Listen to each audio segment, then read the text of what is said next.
এখানে একজন ভাই হাড় পেয়েছেন। আপনি কি এর আগেও হাড় পেয়েছিলেন? আগেরও পাইছেন। অন্য কিছু পেয়েছিলেন কিনা?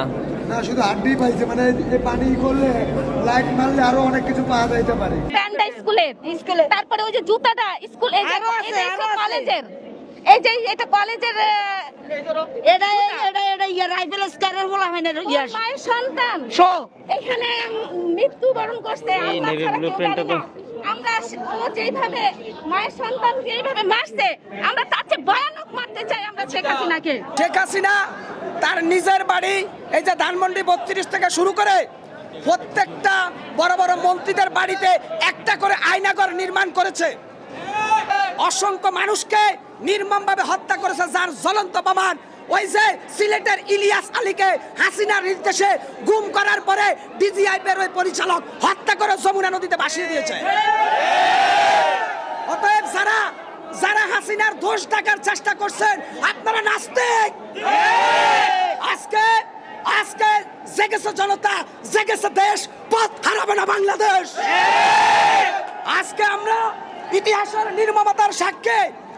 আপনি জানেন রংধনুর 7 রং, হাসিনার কয় রং আল্লাহ ছাড়া আর কেউ জানে না।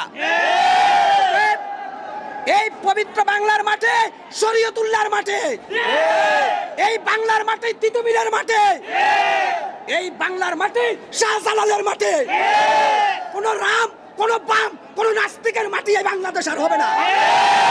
দেলোয়ার হোসেন সাঈদীর পায়ের তলার জুতার যোগ্যতা হাসিনার নাই।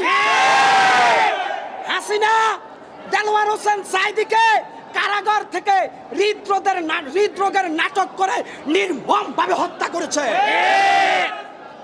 আর এই সাঈদী বলেছিল সময় এমন আসবে, দেলোয়ার হোসেন সাঈদীর যে ভবিষ্যৎবাণী ছিল যে 12 কোটি নাড়া দিবে, মামুর বাড়ি দিল্লি গিয়া পড়বা। সাঈদীর ভবিষ্যৎবাণী আজকে স্পষ্ট প্রমাণিত। দেলোয়ার হোসেন সাঈদী বলেছে সময় এমন আসবে, ইঁদুরের গর্ত খুঁজে পাবা না পালানোর জন্য। দেলোয়ার হোসেন সাঈদী বাংলাদেশে ইসলামের কাল বিজয়ী বীর সেনাপতি ছিল। দেলোয়ার হোসেন সাঈদী আলেমদেরও আলেম ছিল। দেলোয়ার হোসেন সাঈদীর ভবিষ্যৎবাণী কখনো মিথ্যা হবে না, কারণ দেলোয়ার হোসেন সাঈদী ছিল বিশ্বের বিখ্যাত কোরআনের পাখি। ওই 14 আগস্টে হাসিনা সাঈদীকে হত্যার মধ্য দিয়ে হাসিনার ফ্যাসিস্ট স্বৈরাচারের গতি উৎখাতের রূপরেখা চূড়ান্ত করেছে আল্লাহ। হাসিনা যেদিন সাঈদীকে হত্যা করেছে, সেই দিন 8:40 মিনিটে ভূমিকম্পে বাংলাদেশ কেঁপে উঠেছিল। হাসিনা যেদিন সাঈদীকে হত্যা করেছিল, সেই দিন গোটা বাংলাদেশের আকাশ কন্দনরত অবস্থায় মেঘলা ছিল। আমরা বুঝেছি যারা মুসলমান, আরশি আজিমের মালিক সাঈদীর হত্যাকে মেনে নিতে পারে নাই।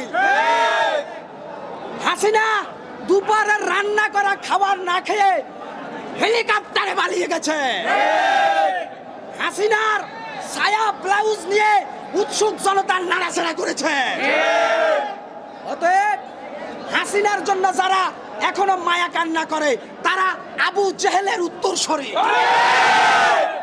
হাসিনার জন্য যারা এখনো মায়া কান্না করে, তারা মানবতার শত্রু, তারা ইসলামের শত্রু, তারা মুসলমানের শত্রু, তারা এই দেশের শত্রু।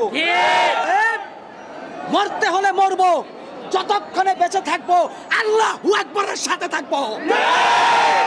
সেই আশা আকাঙ্ক্ষার লালিত স্বপ্ন বুকে নিয়ে আজকে বিদায় নিলাম। আসসালামু আলাইকুম ওয়া রাহমাতুল্লাহি ওয়া বারাকাতুহু।